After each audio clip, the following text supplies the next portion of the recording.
Welcome back into the mental game, where this week's guest is tennis star Genie Bouchard. I was going through a really tough time and I couldn't talk about it, or else I'd be labeled like weak or like failure. I just didn't want to like tie every single tennis match result to like my soul and my identity. And in this episode, Genie opens up about living her dream in tennis, making it all the way to the Wimbledon final at just 20 years old, ranking number 5 in the world. But she also talks about struggling with that loss and her mental health, injuries throughout her career, the ups and downs in tennis, both on and off the court, all of that and much, much more in this episode. But first, I want to tell you about Man Therapy. And guys, I am talking to you. We have to talk about our feelings. We have to be vulnerable and take care of our mental health. And that's why you need to go to mantherapy.org to find amazing tools and resources to help us with our mental health. But now it is time for the latest episode here on The Mental Game with Genie Bouchard.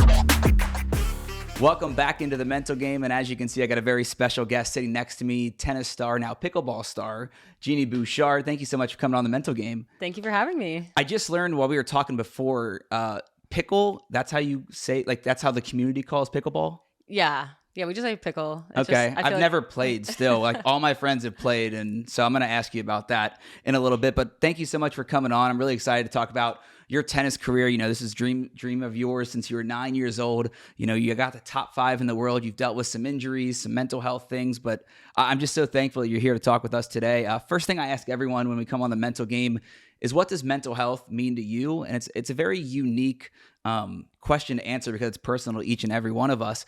Sometimes there's something that happened in our life that maybe sparked us to make some change, but I'll ask you the same thing. What does mental health mean to you? Well, I think it's just so important to be aware of that. And like we were talking about earlier, nowadays, it's something that we can talk about so much more openly. And I know we'll get into that. But, you know, as an athlete, I'm so used to taking care of my physical body. Mm-hmm.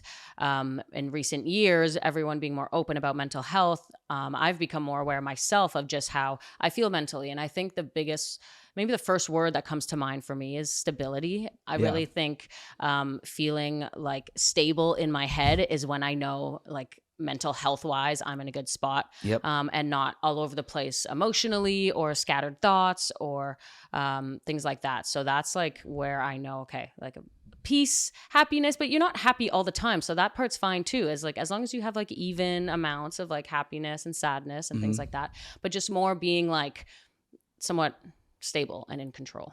Well, I use this analogy all the time of, like, if you break your leg, like you're playing tennis, you hurt your leg, you go to the doctor, you get a cast, you start rehabbing.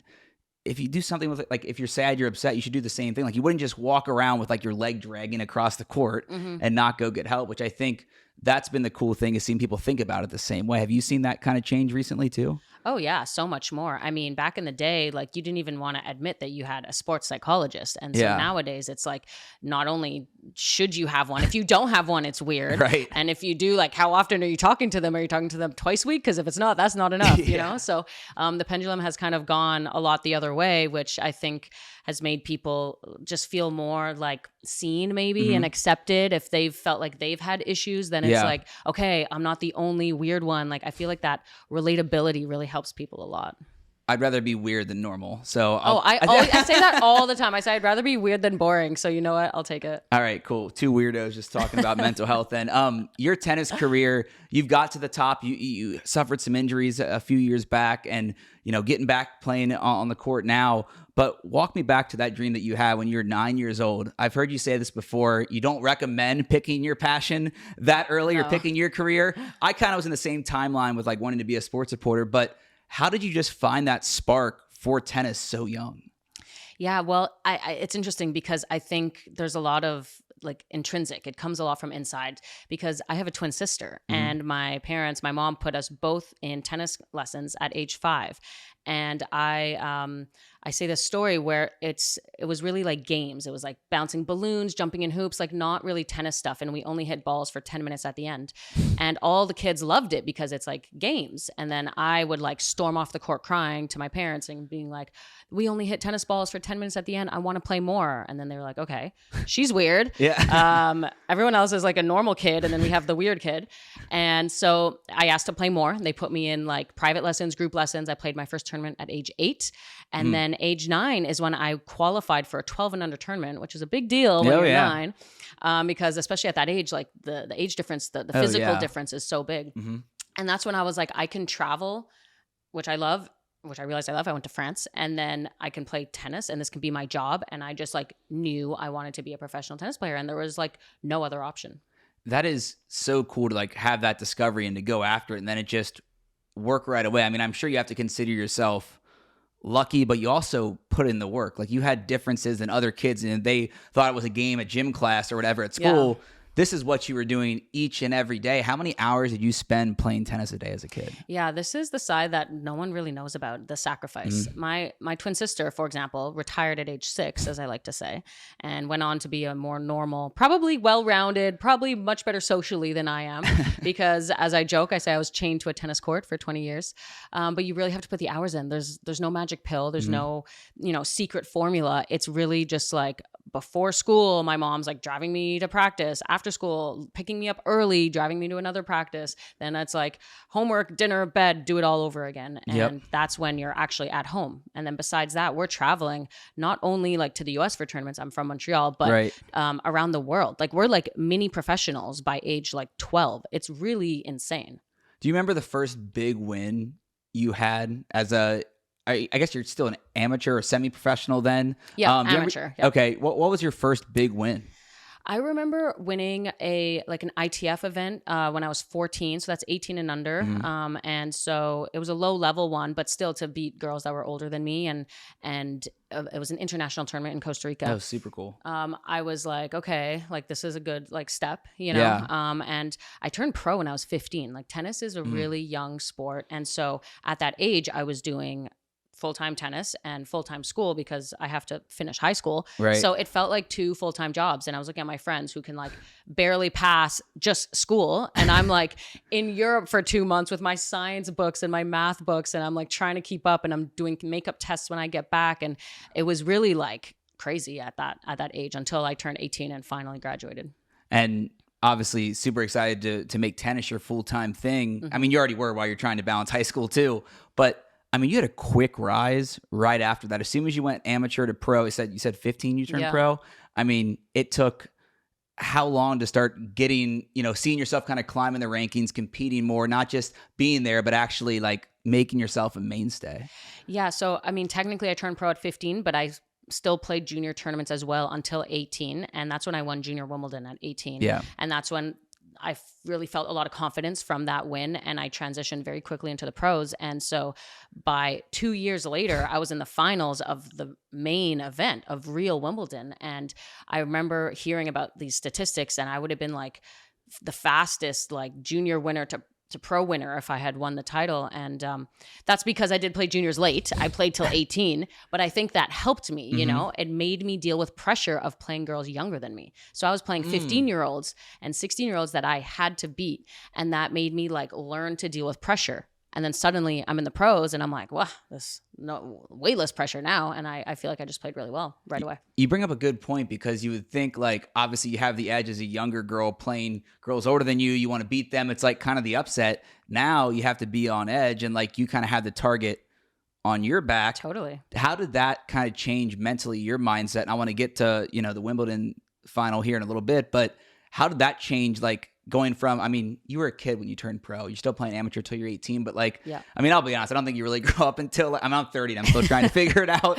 But like the 21 to 25, I think you're still really young, still really growing. But those first 2 years, how hard was it to kind of deal with? I mean, you had success, so that's great, but like it was a different level, right? Yeah, totally different.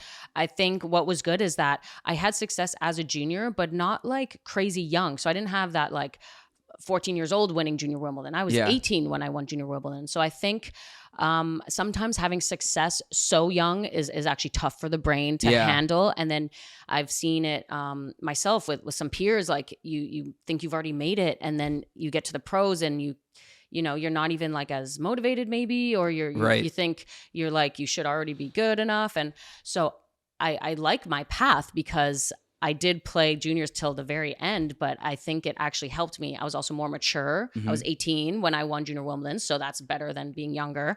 Right. And it taught me all these lessons of like handling that pressure, like we were talked about. And so that's why I feel like I had kind of like a seamless transition into the pros because I played junior so late. And a lot of players won't do that. They'll play like the junior slams at like 15 and then decide that they're done with that. And that's just a different strategy, and it definitely works that way too. But this is the way that worked for me. When did Coco Golf go pro? 15 too?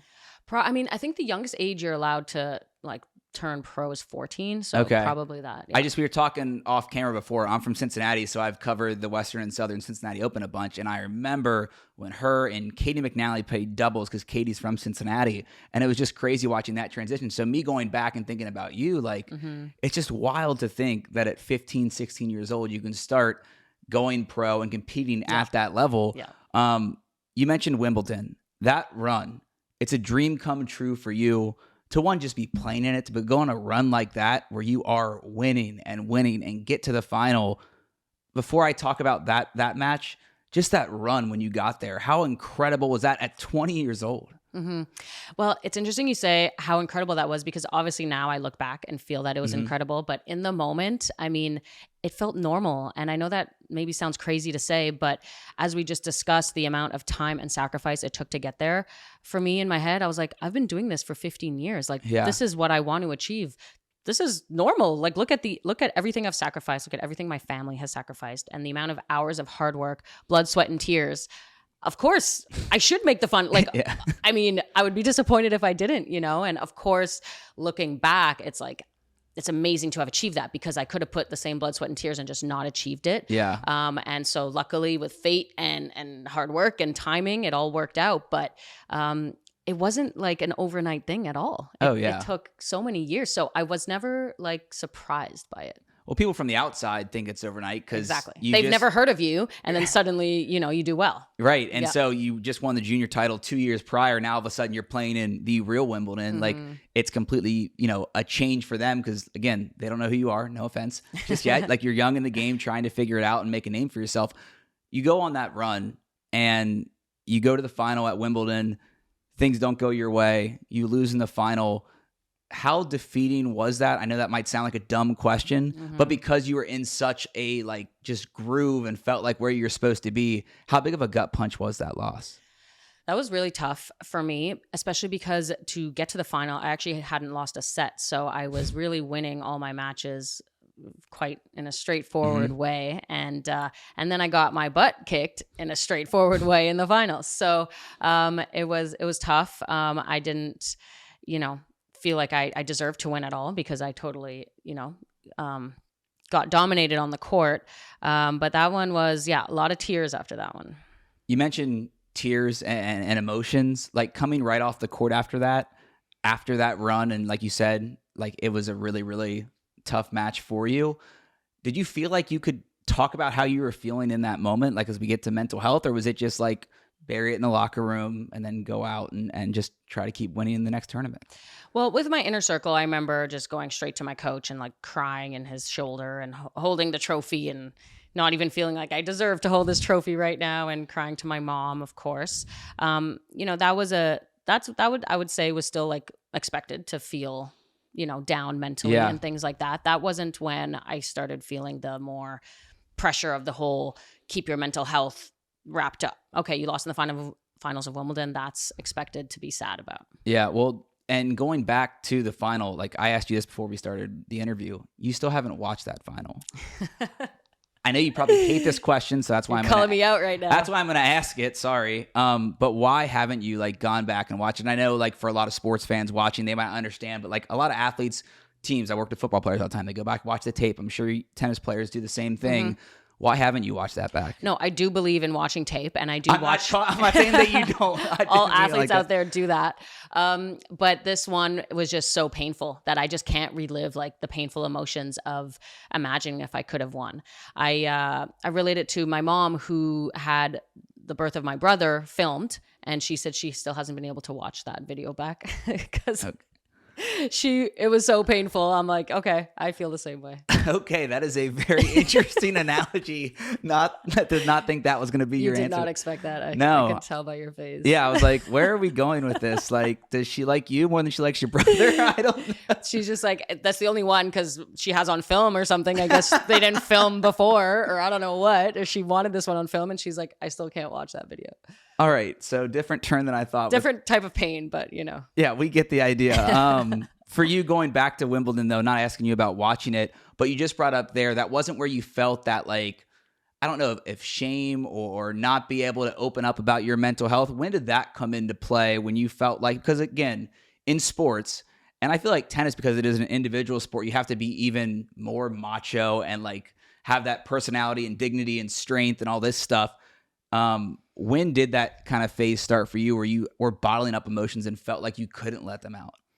I would say that started the year after. So at some point, mid 2015, because I really felt so much incredible weight of pressure and expectations, and I wasn't living up to it. And started getting, tough questions in the press, hate on social media, tough headlines in the news. And that's when it really started being hard for me. Mm-hmm. And I didn't, expect this turnaround to happen because I was so loved and adored 8 months prior. But the whole narrative really shifted quickly. That narrative shifting and you talking about being loved, and now I don't want to say you were hated, but like people giving you hate or maybe bad headlines, like you said. Mm-hmm. But how did that affect your mental health when we're not able to talk about it and be open about it? At least back then we weren't. Exactly. No, back in the day, I mean, before a press conference, we're told like, don't admit weakness, show strength, and don't admit anything that like could show that you are less confident, because your next opponent will see that and be more confident. Like you mentioned, tennis being an individual sport. Yeah. It's almost even more important to keep that like wall up. So yeah, I was just going through press conferences, just dealing with these same questions over and over again of like, okay, you've lost 6 matches in a row now. Like, people say you're too focused on doing photo shoots and not tennis training. And what's happening? Why do you keep losing? And over again. And for me, it started affecting me because when you start, like, I wasn't going to seek out what people were writing on social media, but I was forced to do press conferences unless you pay a fine, which we now know from Naomi Osaka. And I'm forced to hear the questions. So like, even if I don't go on my own and doom scroll in my bed, I'm at this press conference and reporters are asking me this question and I have to respond, or at least I have to listen to them. So it's being brought to my attention. It's being forced in my face no matter what. Yeah. And so then through that is how I, put together in my head what people are thinking about me. And, when you hear something, a lot of times you almost start to believe it yourself, right? And I look back, and something I regret is kind of feeling like I let that infiltrate into my mind of like, oh, what they're saying, they're all saying it, or some of them are saying it, or some of them are repeating it. So it must be true. For you, when you step out of that press conference and you go to either get ready for a match the next day or go to the next tournament, maybe after a loss, like you mentioned, how do you not, like you mentioned taking that baggage with you a little bit, but how did it affect your personal life, your individual happiness? Again, you're supposed to have that, plain face that it doesn't affect you. But I know from personal experience, when you step away from that spotlight, like it completely changes and you have to live with those emotions that you have. Yeah. I would take losses really hard. So I would lose a match and want to just stay in my hotel room for like 24 hours or 48 hours and just feel like the worst person in the world. And looking back, I don't think that was right. I should, okay, be sad for an hour, maybe a couple hours, maybe the rest of the day, fine. But like, you wake up, the sun comes up, Yeah. we got to move on in life, And so I would really let losses affect me. And I wish I didn't do that so much because, life is great. It's a tennis match. There are people going through so much worse in life. And I should, just be grateful for what I have. I'm playing at Indian Wells. Okay, amazing. I lost my match. Okay, that's okay. Let's get on to the next. And I just like let losses like drag on into like the next week, and then it drags on to the next week, and it becomes this like vicious cycle you like play yourself into. When did you start opening up about like the feelings or those kind of experiences, letting those losses build up mentally for you? When did you start opening up to more than just mom or coach? Was there a turning point for you with that?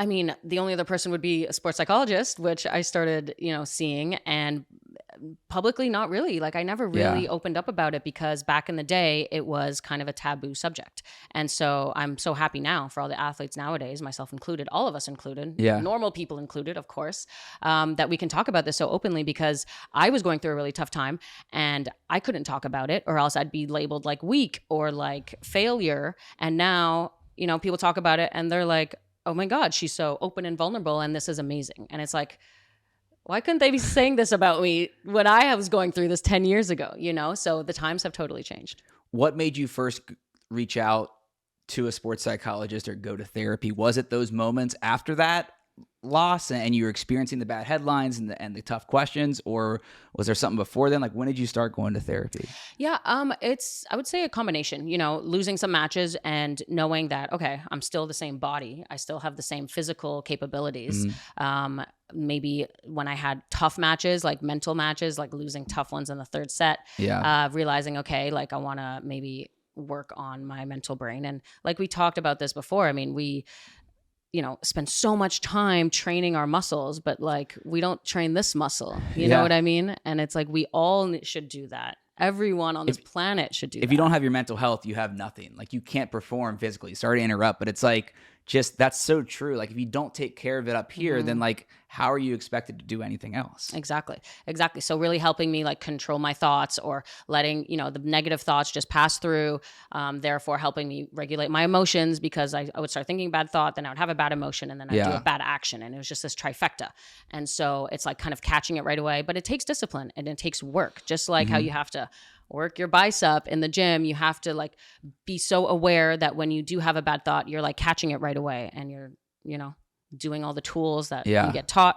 And so I feel like that helped me. But, really, I feel like I only really progressed at that as I got a bit older. Even a couple of years after the tough 2015 year was still, felt that burden on my shoulders. And I did better, after that year still, but I still felt like I could have done even better. Yeah. And so, still like grappling with that for a couple of years, I would say. Yeah. And you mentioned those next couple of years, and that's when, if I'm doing my math right, the injuries start to come too. And I mean, you talk about like being at the top of the game, being in the final at Wimbledon, then going through this time where mentally maybe you're not performing as well as you want to on the court, and like it's affecting you a little bit, but then injuries happen. That's out of your control. That's something that like you hear so much with athletes affecting their mental health. How much did that play into kind of your struggle and this quiet, I don't know if you want to call it like depression, anxiety, but that you were battling these next couple years after Wimbledon? Yeah. I mean, look, I just felt so much pressure and expectations from the outside world. It's like, oh, you got to the finals of a slam. Well, then you should win one next year, and you should win two the year after. And it's like, unless you're Serena Williams or Roger Federer or Novak Djokovic or Rafa, like nothing's a guarantee, nothing's a given. And to even achieve anything like what I did is obviously great in the sport. But I got made fun of, or like I felt bad because like I got to 5 and then I went down to 50. And so like that was terrible. But if I had never gotten to 5 and I just did a slow, like work my way up to 50, that would be amazing. Right. So it's like, why am I being felt terrible because of something amazing I achieved? That's like where I would like be confused. I'm like, wait, I achieved something amazing and now I feel terrible about it. Right. Because they're putting you on this pedestal or thinking that, and you can win and do anything you put your mind to, but like if you're at 5, like you said, you should win 1 slam next year. 2, like you should just go on this run that only a few, Serena Roger, Of like course. like these greats go on, and you're great at what course. you do. I'm not like Right. putting you down. I'm just Right. saying, like, the expectations sometimes can be so unrealistic. And for me, like, that's what I've learned. One of the most annoying sports like things that I've heard in every locker room. You get coach talk. Look, I'm on the other side of those press conferences you're complaining about. I'm Yeah. the one asking the I know, questions. you're the bad guy. I know. I'm not the asshole asking, why are you losing again? That's not me. I do good stories. But like how do you, it's so like controlling what you can control. It's something I would hate to hear. The older I got, the more that like I dealt with mental health struggles. Like, you can only like deal with what you can, like control what you can control. It's such an annoying phrase, but I think it's true. And it sounds like over your career, especially like probably when you got to that injury point, that is when you had to come to that realization, because like you can do all the training, you can play really, really well. All it takes is one thing in your shoulder to feel that, or one bad step, and it's like my season's over. Totally. So I think starting to have some of the physical injuries actually taught me a lot for the mental side, and taking that time to rehab something I physically really had to rehab, made me work on my mind as well. It made me work on like the patience of having to be out, making me grateful and appreciative of everything I have and the chance to play on the tennis tour and this be my job and make a living out of it. And so then when I came back from those injuries, I felt better mentally because like of the forced time out from the physical injury, if that makes sense. No, it does, because it makes you grateful. It gives you perspective. When you get back to playing, how did you not like keep that baggage with you? Was it like the more therapy you went to? Was it having that perspective? Was it just, not saying you weren't growing up before, but like us growing up, like, was it just time that you've learned how to be a pro and how to be grateful as a person on your own too? I think a little bit of that maturity, because that gave me perspective. Like I said, in the moment, making the finals of Wimbledon, I'm like, this is normal. But then a year later, I'm like, wow, that was amazing. 2 years later, I'm like, wow, that was amazing. And, I'll still always look back so fondly of those memories.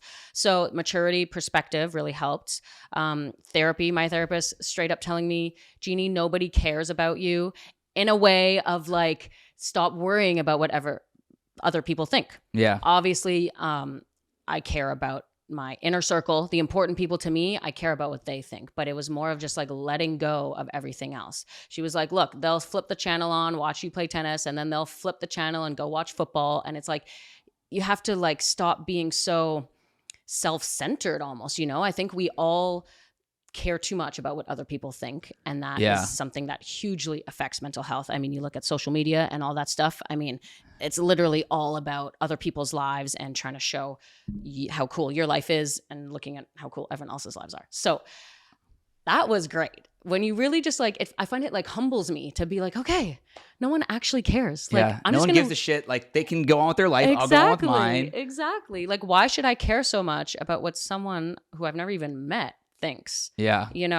And who cares what they think about my life? And I don't even know their life to have an opinion on it. And what does it matter? Like, I'm going to live my life. I'm never going to encounter them. And, they're not going to be there when I'm on my deathbed. Like, it's just this crazy, like putting things into perspective of like, get out of your own head. Like, everything's fine. Life is great. Like, just go play tennis. I'm going to plug the name of the show, but it is a mental game. Exactly. So it's like controlling that, and like not just controlling it, but like just taking a step back and like realizing things. Right. Well, and what's your favorite part about therapy? Like, you mentioned your therapist telling you to like get out of your own head or not care what people think, or that you are self-centered, which like you're not, but like in those moments you can see how the analogy works. Yeah. What's your favorite part about therapy? Well, sometimes when I know I have like my therapy session coming up, I'm dreading it. I'm like, oh, I'm going to have to do this. Like, I'm going to have to open up and I'm going to have to say all these things. And every single time I'm done, I'm always feel better. Like, every single time. And sometimes I'm like, I have things I know I want to talk about. And then other times I'm like, oh, this is going to be pointless. I don't even have something I want to talk about. And then boom, an hour goes by and it's like, wow, like stuff came up I didn't even realize. Yeah. And so I just love just being able to talk about vulnerable things, embarrassing things, emotional things. I kind of have a little bit of a wall up as a personality, but inside the wall is very soft. So, not many people see that. And a therapist is someone who does. So it's nice to be able to get stuff off your chest like that. But the biggest thing is also just learning. I mean, Yeah. these are people with professional experience and degrees and Yeah. so much insight onto how human psychology works. And I love hearing their advice of like, when I need to be put in my place, I love being put in my place. Like, please put me in my place and tell me that like my thoughts are just spiraling.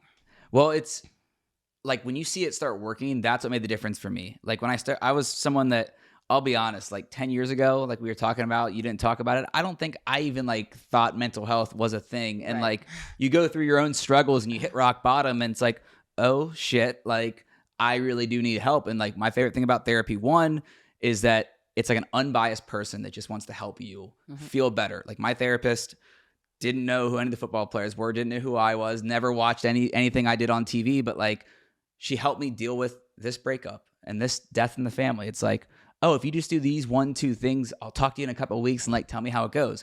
When you start seeing it work, it makes that like kind of change. When did you start seeing like therapy work for you in the real world outside of, I don't know if you do online or in person, but like outside of that therapy appointment? Yeah. So, well, I would say there are two different types for me. So I would do like sports psychology, and I was usually more on the phone. I'm on the road, kind of in between tournaments and things like that.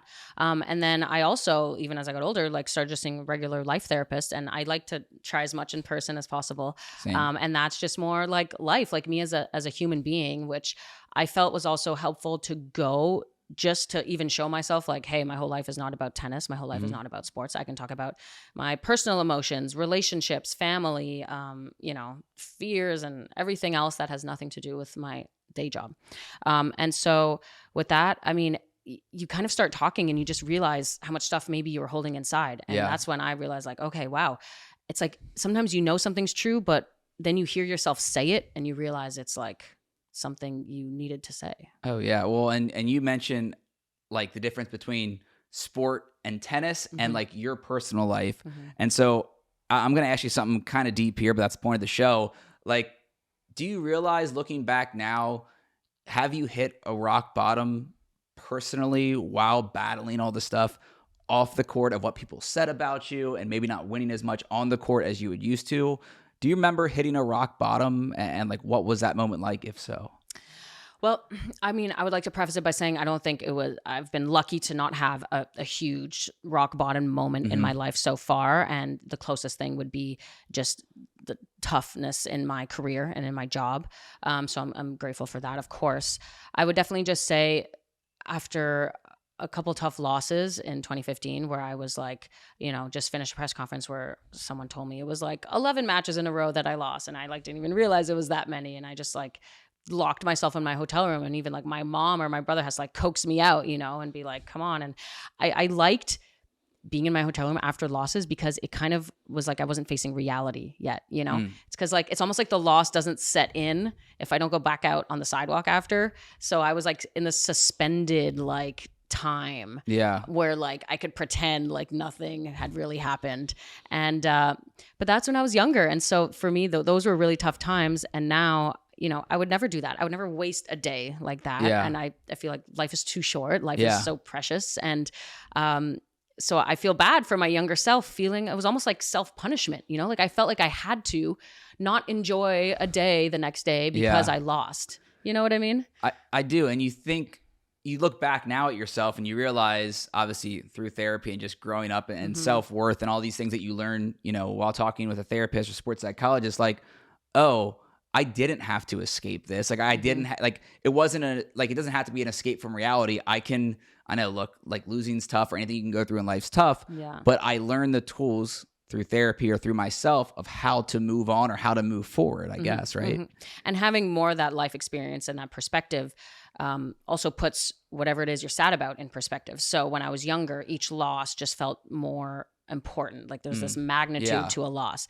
And now that I'm older, I'm like, I see it more, I would say objectively, like with a different lens, like my feet, I see the whole forest and not just in the trees. Right. Yeah. So I feel like that has helped a lot, being kind of more objective and less emotional about the losses and kind of looking at it more matter of fact. Okay, this happened, this happened, this happened. Yeah. So I'm going to do this next week. And I'm going to move on and not like dwell, because if you force yourself to dwell, you're like making yourself unhappy. And Yeah.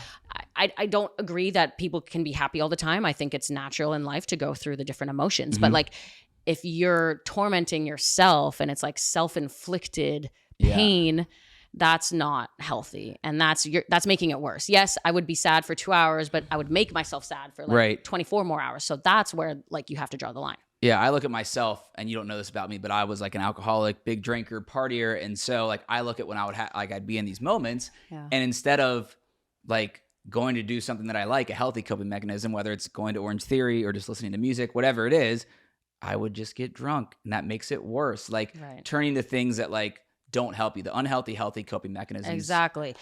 You have to be aware and be like, I know I'm self-sabotaging right now by like doing this unhealthy coping mechanism. And you have to be strong enough and disciplined to be like, to change the actions. And that's the hard part though. And I feel like that's maybe what people struggle with, is like having that strength or that resolve or that discipline to be like, no, I'm going to do this. What's your healthy coping mechanism? I'm going to like, you can say tennis and then we can move to another one because I know that's your job too, but like it is part of you.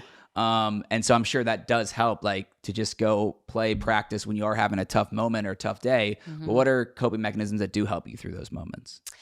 I mean, it's funny you say tennis because I didn't used to think it was. And then I would realize like when I feel in turmoil or I don't know, family issues or things like that, I would go practice and be like, oh my God, this is like my salvation. Yeah. This feels so good. I don't think about any problems for like 2 hours. This is amazing. So tennis is of course one, but that's my job. So I don't really consider it. I mean, my favorite thing, I love journaling. I think it's really important to like get your thoughts out of your head and onto paper. And I love that because I could be like lying in bed. Sometimes I struggled with like falling asleep when I would be so stressed about playing tournaments and stuff. Like that was probably a really big issue of mine. And I realized if I could just write the thoughts down, they would stop like swirling in my head. Yeah. You know, it's like, it's literally like physically getting them out on paper. I like handwriting because I think it's more important. I obviously have my notes app in my phone full of a bunch of notes, as I'm sure we all do. But like really like a piece of paper and a pen and just get it out. And sometimes I don't even know what I'm going to write and I just start writing and stuff comes out. And you learn stuff about yourself through that. Exactly. It's like, wow, I didn't know I felt so strongly. And I read it back and I'm like, holy crap. Okay. Like this was something. And I didn't even know I had this thought today, but I wrote it out and here it is. So it's super important to like just, it's like a purge. It's like, get it out, you know? Journaling is one of the most popular ones that I hear. You know, I travel the country, talk about mental health and obviously do this show, like journaling, painting, if you're a musician, songwriting, or you know, playing music, obviously sports, playing those sports. We've talked a lot during this about how the stigma has changed from, you know, we're like basically the same age. I think we're both 30. So like from when we were 20 to 30, a lot has changed, especially in sports. Looking at how it's changed, how exciting is that for you? You mentioned Naomi before, and she did it at the biggest stage in tennis. How inspiring were her words, movements like this the last 2, 3, 4, 5 years, where it is okay in sports, especially where you're supposed to be this tough person, not be weak or emotional, but for us to be able to talk about our mental health, how encouraging has that change been for your perspective?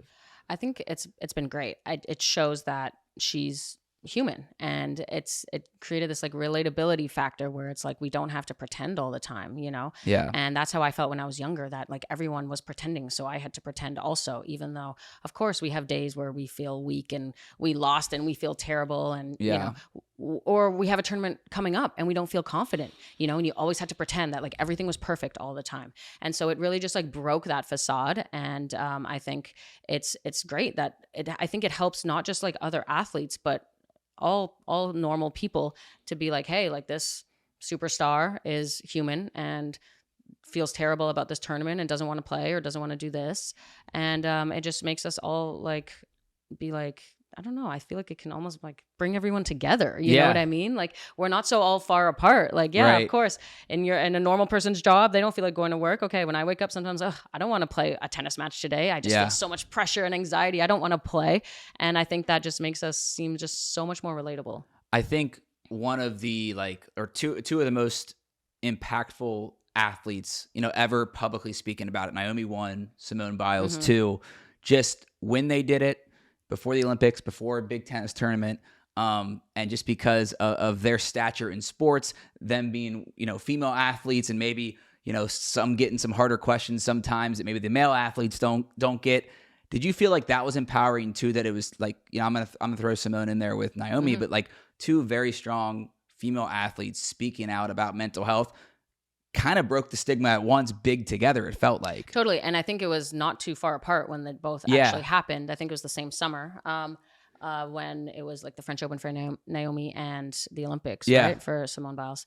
Yeah. I mean, it was just, it took courage, I would say, because you have to really believe in what you're saying and believe that what you're feeling is important enough that, you want people to know about it. And it's a negative thing. It's not a positive thing, right? Like, I don't feel ready enough to perform in this event or whatever it was for Simone. But I think it just caused everyone to be like, okay, like we can relax. We can like tear these walls down a little bit and just be all normal about it and not just pretend like everything's perfect. I just, that idea of like, I'm a bit of a perfectionist myself. So that's something I'm trying to work on, and like, can we just all stop trying to pretend to be perfect, that we must achieve perfection? Yeah. All of that is just like, I feel like stress inducing, and I feel like that just caused everyone to be like, okay, like it's okay. Did that change? Like, you guys are traveling each and every week for tournaments. You're in the locker room together. You're practicing together. Did that change? Like when, I know this has been an ongoing conversation in sport and in tennis, but like when she took that stand and talked about her own mental health, did it like have a ripple effect inside the women's tour too? I would say people just slowly over the years have been more open about, physical injuries, mentally not feeling that good, just more like, hey, like everything's not perfect all the time. And so obviously when you have people that talk about it in such a public way like that, it totally like breaks the stigma immediately, like you said. And I would definitely say I would say it was trending already in that direction, but with those specific girls doing that, it was definitely like, oh yeah, like I could talk to a tennis friend and be like, oh, I'm so anxious or nervous for my match today. And it's something we never would have said in the locker room 10 years ago. Like we wouldn't even admit to that 10 years ago. Like think about how crazy that even is. To yourself. I know. Breaking the stigma. You've heard us talk about it throughout this episode with Genie, and especially when it comes to sports. She mentioned when she first started playing tennis, she would never talk about how she was feeling, if she was anxious or nervous before a match or struggling with her mental health at all, because we were all taught to just rub dirt on it and play through it if we're feeling weak. We're not supposed to talk about how we're feeling, but things have changed, and that's why I want to tell you about Man Therapy. Guys, I'm talking to you. Think about, you've heard us say in women's sports, Naomi Osaka, Simone Biles, they were trendsetters when it came to mental health and being vulnerable on and off the field or court. Same things happen on the men's side of sports with guys in the NBA like Kevin Love, or in the NFL with Brandon Marshall, and so many athletes across the world and in every league. We have to talk about how we're feeling and be vulnerable. And as us fans watching, sometimes we might cry about our favorite team losing, or we might be a little mad about what happened in fantasy football this week. But look, we got to talk about a lot more things than just sports. We got to talk about our lives and the things that we're going through. And that's why you need to go to mantherapy.org, where Man Therapy can help you with your mental health with incredible tools, resources, tips, and things like their 18-point head inspection, which is a quick 2-minute test that'll ask you questions about your mental health to try to help you the best take care of yourself. Guys, I took it before. It helped me a lot. Just conversational questions about your everyday life and your mental health that'll help point you in the right direction when it comes to things like therapy or coping mechanisms, or just things that can help you with your mental health. So go to mantherapy.org to help your mental health today. It's wild to me to think about that. And you mentioned the word relatable, which is like the reason why I created the show, because people think that if you're playing in the final at Wimbledon, or you're performing your song in front of 20,000 people, or you're in the Super Bowl, you have zero problems. And the reason why I created this show was to like show that you can relate to your favorite athlete. You can relate to your favorite musician. So like there might be a young aspiring tennis player who watches you and goes, oh, Genie goes to therapy. Like, oh, if I'm struggling with this, maybe I can too. Or like even setting boundaries. And I'm not saying like you did anything wrong growing up, but like kids back when we were growing up felt like they couldn't speak up if they were overwhelmed, whether it be school or work or practice. Like it's okay to like say, hey, look, I got so much going on, coach. Can we go a little lighter today? Or mom, like, can we just kind of have an hour before I do chores? Like different things like that. The relatability thing, that is the biggest thing with me for mental health. Mm-hmm. I totally agree with that. And I think it makes us, everyone just remember that we're all human.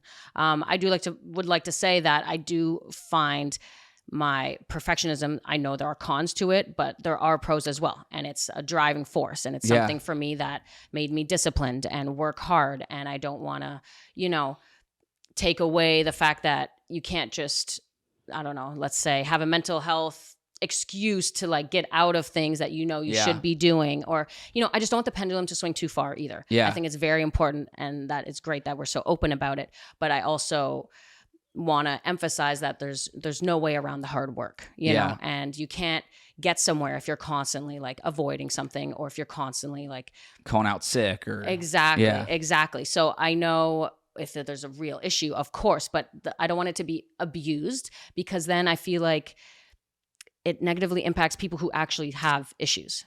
Yeah. You know what I mean? No, I agree with you too. And I grew up in a time just like you, where it's like, you put your head down, you just do whatever. I think I cater more obviously towards the mental health side, because that's my profession now, my passion. But like, I still have that in me. If it's like, oh, like flying here to do this interview, this isn't throwing you under the bus, but it's like, I was up at 2 a.m. on the East Coast and got here, late last night. And then it's like, I'm flying out early tomorrow morning. It's like, I want to come do the interview, and it's going to be really great and an awesome conversation. But like, you have to make sacrifices and like work hard to get where you want to be. I mean, you experienced that with your tennis career. I've done it with TV and journalism. Mm-hmm. It's just like, you can give yourself grace, which I think is the important thing. And you can reach out and ask for help, but you still have to do the work. Exactly. And I think that balance, just like everything in life, this is so cliche, but you need the balance, Yep. So it's like, if I'm working hard and I'm training hard, but then, I don't feel so good, I think maybe what I can do is like acknowledge it, or tell someone about it, or adjust something that day because of it. But I'm not going to adjust something every single day for the rest of my career. Right. It's like one of those, it's like maybe take it as it comes and adjust as things go, but like not to just kind of throw everything away, or not even give yourself a chance, So there's that fine line where I just, really want to never not emphasize the fact that it's like, you have to do the hard work, you have to do the discipline. Maybe now we can acknowledge that it's hard, that it sucks. That it's like, I had to, how many sleepovers I had to miss when I was a kid? How many birthday parties I had to miss? So now I can be like, hey, that was so annoying. How many family Christmases I had to miss? That really sucked. But guess what? I still wanted to do the sacrifice, but at least I can be open and be like, okay, this made me feel this way. I missed out on this event. Next family event, I'm going to make sure I'm there. Blah, blah, blah. And kind of like compromise. Validating the feelings. Right. That's so big. You mentioned like missing family parties. I've never been to a bachelor party. The first time I ever had 2 weekends off in a row was like when I had to check myself into a hospital for my mental health. It's like, it's crazy. I wouldn't really call that a weekend off. Yeah, it wasn't really a weekend off, but like, I'm just saying, like, it is crazy looking back at some of the things you missed. And then as the older you get, you want to enjoy those things, those moments. Totally. We talk about working hard. I can tell, and obviously I knew this, like watching you play and listening to some other interviews before this, you're very competitive. And so like in a good way, I'm not saying it's a bad thing. You're competitive, perfectionist, you said yourself, but like it makes you want to have that edge. And so when you're going through all this and you start taking care of yourself, you start getting back on the court, you start playing. Did you feel that like, that internal happiness again playing once you got through it? Like sounded like it was 2014 to maybe 16 was kind of tough for you mentally and you weren't talking about it, but when did you feel okay playing again and like just being yourself and having fun playing a game that you love? Yeah, I mean, I would say, it was up and down a little bit. Of course, I had good moments in 2016 and I was, back in the top 50 and everything like that. I would say still some tough ones in 17 as well. And 18 pro. I mean, look, every year, tough moments. What am I talking about? Okay. But I would definitely say it's more of this feeling of just like the first word I told you, like stability, like just feeling stable inside, just feeling that peace inside and going back out on the court after some tough injuries and being like, this won't like change my life, whether I win or lose. And like being able to kind of detach a little bit from the outcome for me helped me not feel that pressure and expectation so much. And I was like, hey, I was just out for shoulder surgery for an entire year. Life was okay. I mean, I wasn't playing tennis, which made me sad, but I was able to do other things in life and I actually could live in like a normal life. And hey, whenever I do retire, that's going to be great and that's going to be fun. And I realized that I just didn't want to like tie every single tennis match result to like my soul and my identity. I mean, that's just a burden no one should have to carry. And I feel like I did a better job of lightening that burden. I think that's one of the most powerful things you've said the entire interview, just because it's like a sport, it can be your sport, but it shouldn't define you. And that's what I hear from athletes over and over again. You get back on the court playing tennis. You've also taken up a new love for pickleball, which pickle. People just call it pickle. It's just like shorthand, just trying to be cool about it. Oh, all right. Well, so pickle, how'd you get into pickle? Like why, like obviously you played tennis for your whole life. Yeah. Similar, different, like how did you get into it? So different, first of all, let me tell you. It just came up as like this opportunity last year. The PPA tour is the professional tour for pickleball players, and I think they were really interested in having some tennis players be part of their tour, and I was super excited at the opportunity and agreed to do some events for them this year and be on the tour.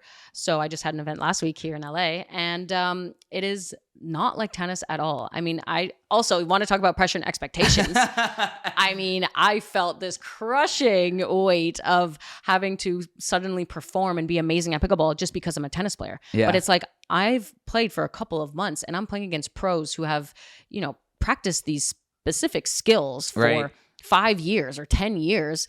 Some of them came from tennis from their early days, but still they're like practicing only pickleball in a professional way for years. And I just got thrown into the deep end of like, go play, pro events. And, my first 3 events, I lost. At every event, I play singles, doubles, and mixed. And so I lost all 3 at my first 3 events. So I was 0-9.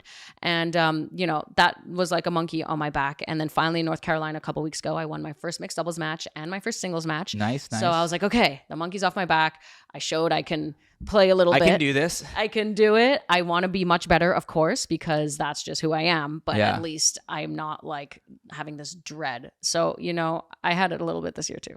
Did you play at all, like when it started coming up, or was it just like, because my friends talk about it all the time.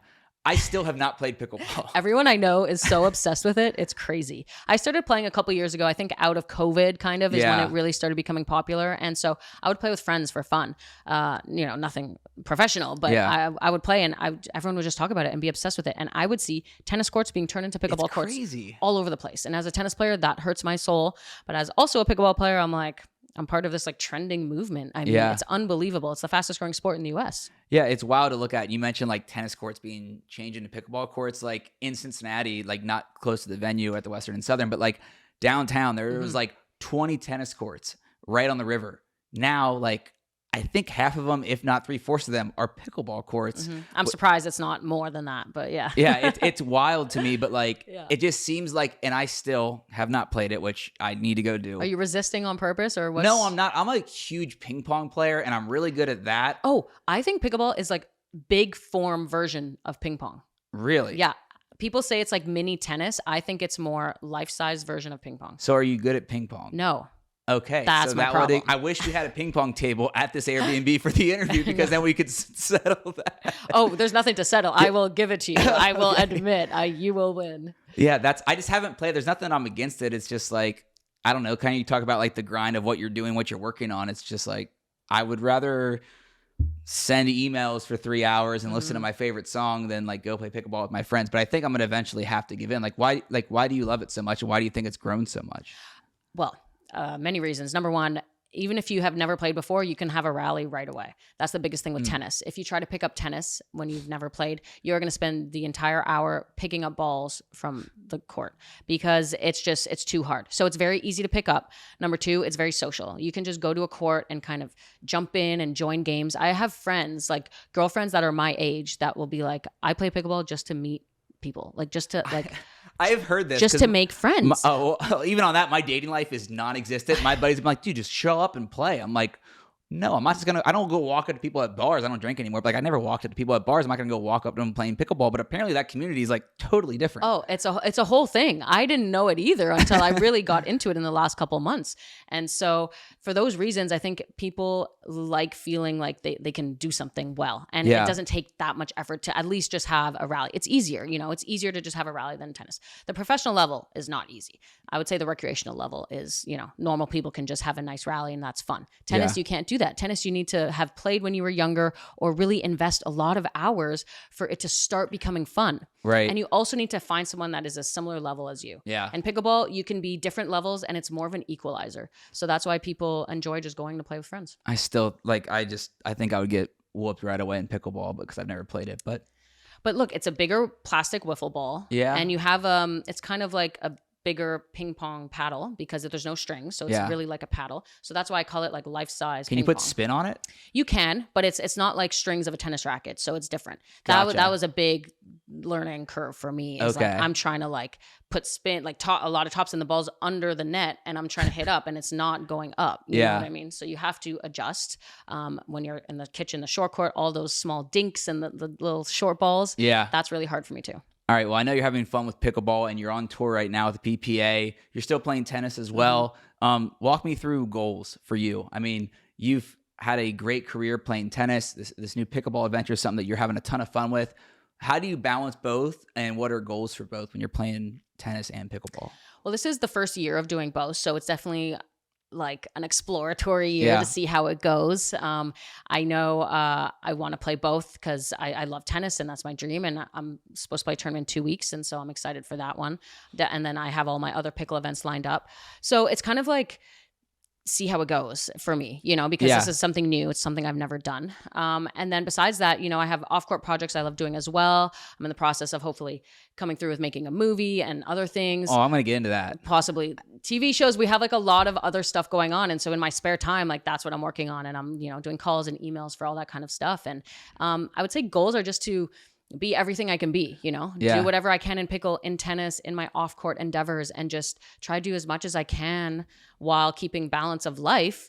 But I truly enjoy working. So I think just having all these projects is really fulfilling.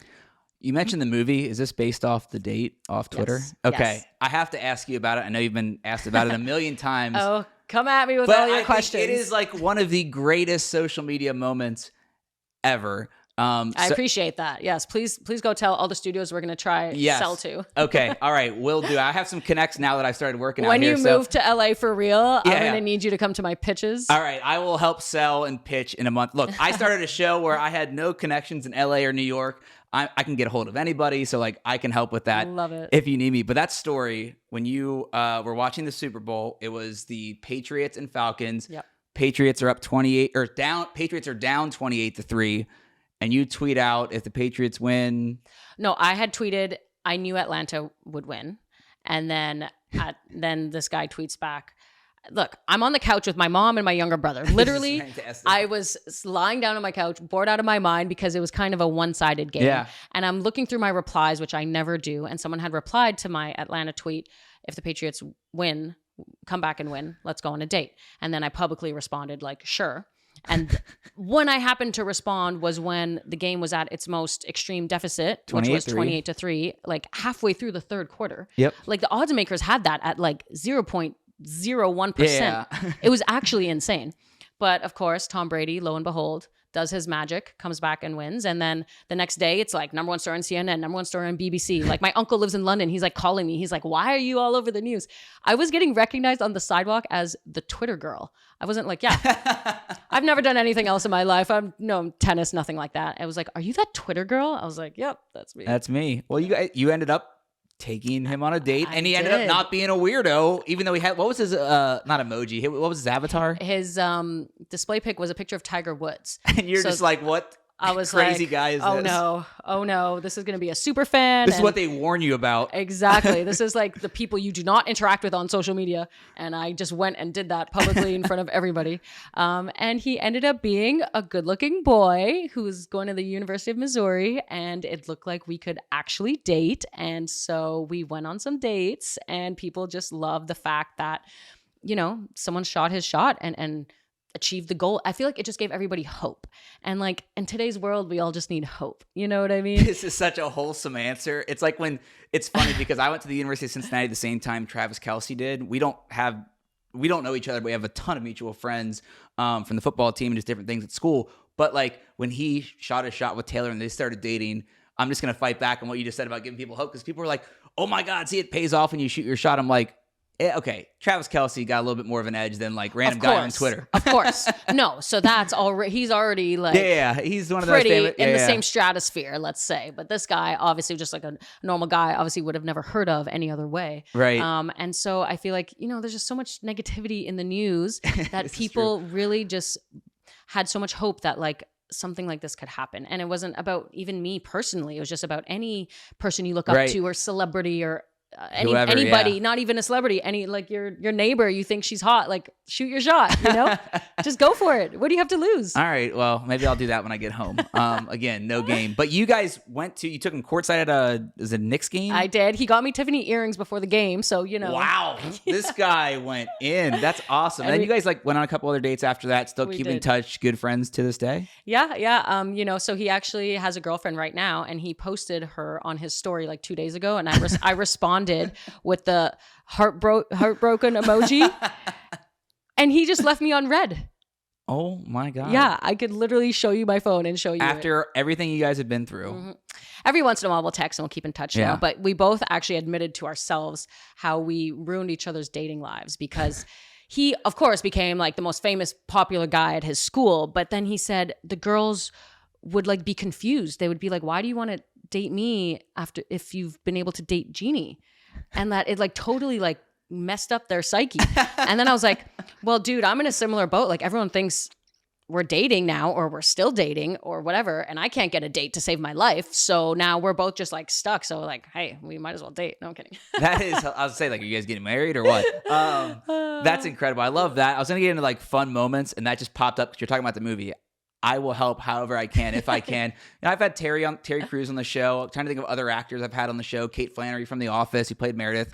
Okay. Maybe we can work in some magic there here in Hollywood. Fun moments from your career when you look back and you're still playing. I'm not saying it's over. I'm just saying, like, looking back at big moments from when you were 20, playing Wimbledon, or things that maybe stand out to you personally that you haven't shared before. What are your favorite memories playing tennis? Oh my gosh. I'm gonna write a book one day, and I'll make sure that these are all included. Well, you already are, because you're journaling. Yes, I know, and that's why it's so important to journal as well, and to keep track of what you're up to, because human memory fades, and I will go back and read my journals and be shocked at what I'm reading. Absolutely shocked, and I've been like, "There's no way I would have remembered this."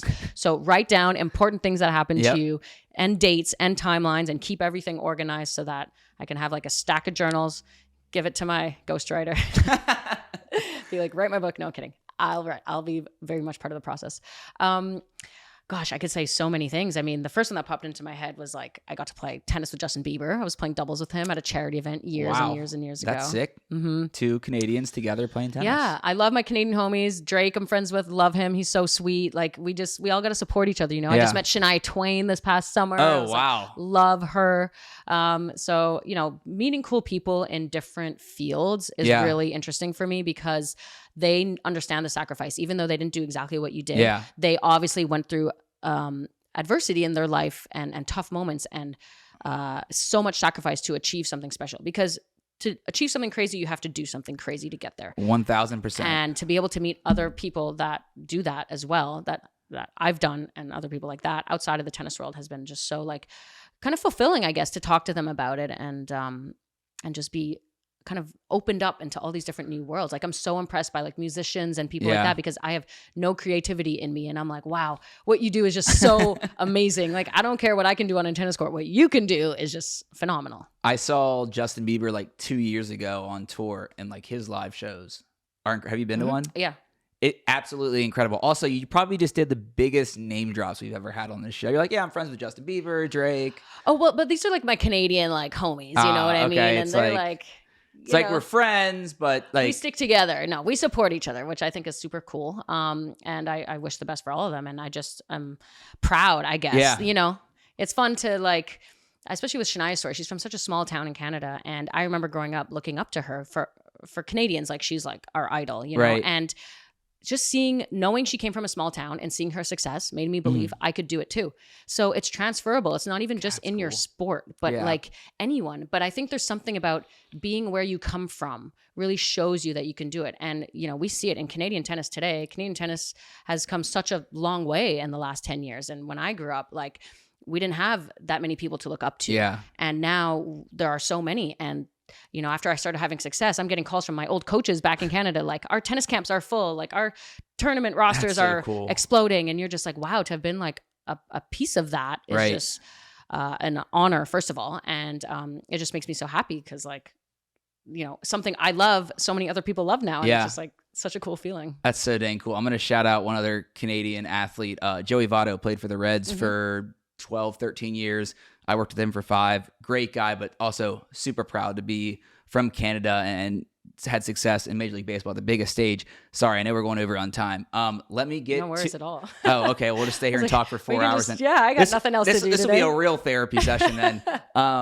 Okay. Dual, both sides. We'll both be getting. Okay, well, go ahead. What baggage you want to know from me? I got a ton of it.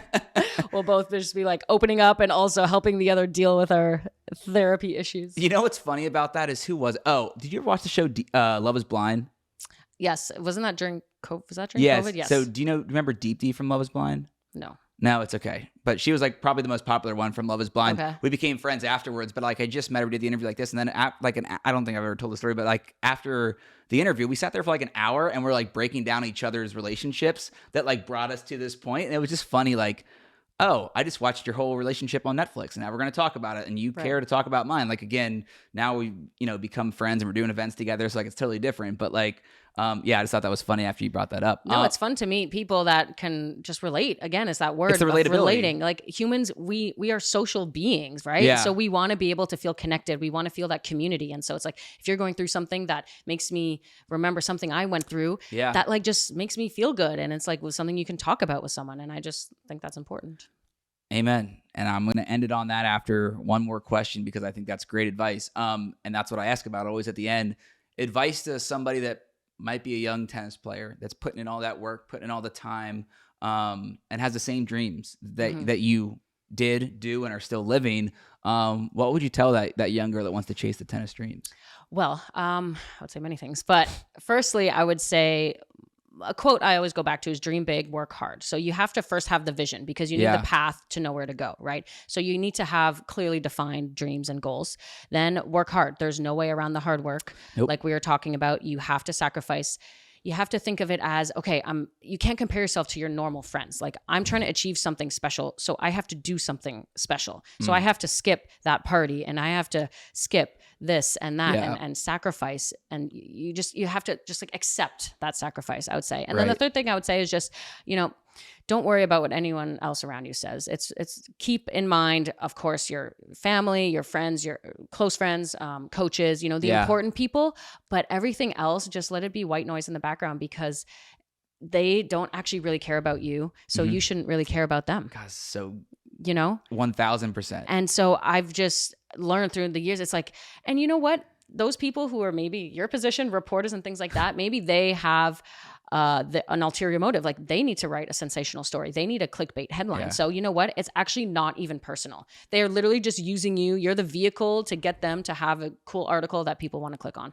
And so when you like release that like personal, like, I'm not like insulted personally by this or anything, then you realize, okay, it's just their job. I'm doing my job. They do their job. Don't worry about all that noise and don't let it infiltrate in your mind because you have to believe in yourself. If you don't believe in yourself, no one else will. So you have to do it first and then the rest will follow. Amazing answer, except for I think that was a personal attack at me in my profession. So I hate reporters. No, it's okay. I can get through it. That's my old job. I don't do that anymore. Jeannie, thank you so much for coming on the mental game and opening up. Really appreciate it. We are not playing pickleball after this, but maybe next time you're in LA, I'll be living here. I need to learn how to play, and then I'll take you down in ping pong. You beat me in pickleball. Okay. I'll show you the ropes. Thank you. We're not playing tennis. I'll be nice. Okay. Yeah. No tennis. We'll do some easy ping. You show me the ropes in ping pong. I'll show you the ropes in pickleball. And let me know when you're back in LA. All right. Sounds good. Thank you so much. And we'll see everybody right back here next week on The Mental Game. And I love that interview with Jeannie. She was so fun to talk to about her tennis career and now as she's playing pickleball professionally. Don't worry, she's playing both tennis and pickleball at the same time. But I really appreciate her opening up about her struggles on and off the court, her mental health, and now how she's taking better care of herself through therapy, sports psychology, and a lot of other healthy coping mechanisms that I think we all can learn from listening to this episode. Next week, it is another surprise guest, but we are going back to the NFL next week here on The Mental Game.